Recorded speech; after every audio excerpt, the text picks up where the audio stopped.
यापुढची आपली बातमी आहे रोहित पवार आणि जयंत पाटील यांच्यातल्या छुप्या शीतयुद्धाची।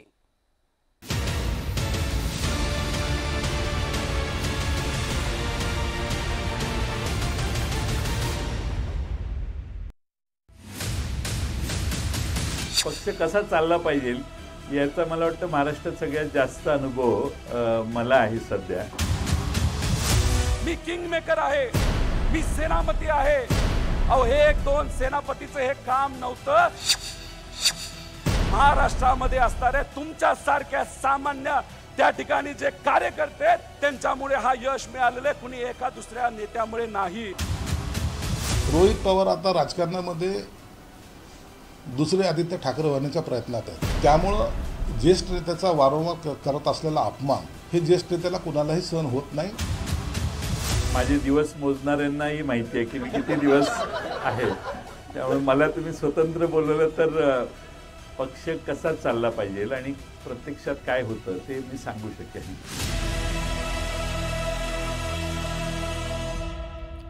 तर नुकत्याच पार पडलेल्या लोकसभा निवडणुका असोत किंवा विधानसभेचं अधिवेशन असो, रोहित पवारांचा प्रचंड आक्रमक अवतार महाराष्ट्रानं पाहिला। पण आता तेच रोहित पवार काहीसे बॅकफूटवरती गेल्याचं चित्र दिसू लागलंय। अजित पवार भाजपसोबत गेल्यानंतर रोहित पवार हे शरद पवारांच्या राष्ट्रवादीचे पहिल्या फळीतले नेते बनले। अवतीभोवती कार्यकर्त्यांची गर्दी, आजोबांना साथ दिल्यामुळे निष्ठेची चर्चा आणि दररोजच्या डझनभर ट्विट्समधनं फुटीर नेत्यांवरती केलेली टीका, वाढलेल्या आत्मविश्वासानं त्यांनी भाजप आणि अजित पवार यांच्या सकट सर्वांनाच अंगावर घेतलं। अगदी केंद्रीय यंत्रणांचा चौकशीचा ससेमिरा मागे लागल्यावरती सुद्धा ते शांत बसले नाहीत। रोहित पवारांच्या महत्वाकांक्षा वाढीस लागण्याचाच हा सगळा काळ होता। लोकसभा निवडणुकांमध्ये राष्ट्रवादीला दैदिप्यमान यश मिळालं। साहजिकच श्रेयवादाची लढाई सुरू झाली।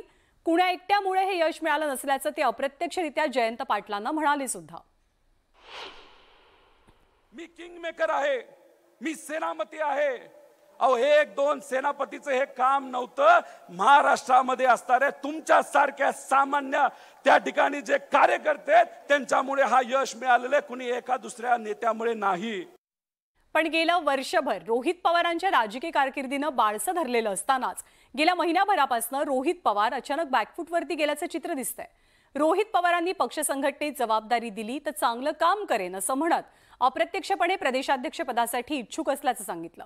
याच विधानामुळे त्यांची गाठ पडली राजकारण कोळून प्यायलेले नेते जयंत पाटील यांच्याशी। पण त्यांनी सुद्धा रोहित पवार आपल्या टप्प्यात येण्याची वाट पाहिली। पक्ष कसा चालला पाहिजे याचा मला वाटतं महाराष्ट्रात सगळ्यात जास्त अनुभव मला आहे सध्या। माझे दिवस मोजणाऱ्यांनाही माहिती आहे की मी किती दिवस आहे, त्यामुळे मला तुम्ही स्वतंत्र बोलवलं तर पक्ष कसा चालला पाहिजे आणि प्रत्यक्षात काय होतं ते मी सांगू शकेन। परत मला संधी द्या। नंतर तर या सगळ्या घडामोडींनंतर पक्षांतर्गत वाद चव्हाट्यावरती आल्याचं पाहायला मिळालं।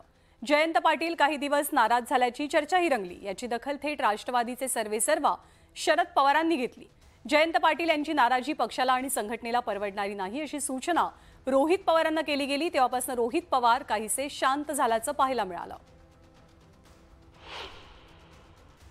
रोहित पवार आता राजकारणामध्ये दुसरे आदित्य ठाकरे होण्याच्या प्रयत्नात आहेत।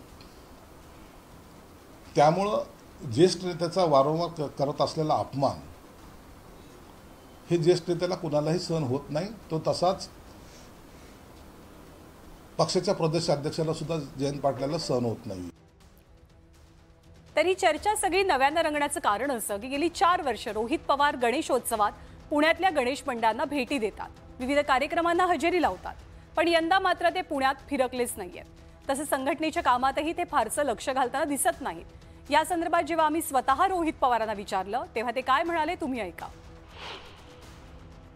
सारखं आक्रमक राहणं पण कधी कधी योग्य नसतं। आता मतदारसंघामध्ये असताना इथं पुढं कुणीच आम्हाला दिसत नाही, तर आक्रमक राहून करायचं काय? जेव्हा इथं आचारसंहिता चालू होईल या महाराष्ट्रामध्ये तेव्हा मग मतदारसंघाच्या बाहेर इथं असणारे सामान्य लोक, कार्यकर्ते, निष्ठावंत पदाधिकारी इथली जबाबदारी जेव्हा खांद्यावर घेतील तेव्हा मी बाहेर जाईल। तेव्हा तुम्हाला ज्या पद्धतीचा मी बाहेर तसंच मी राहणार आणि तिथं कोणालाही भाषणाच्या माध्यमातून सोडणार नाही।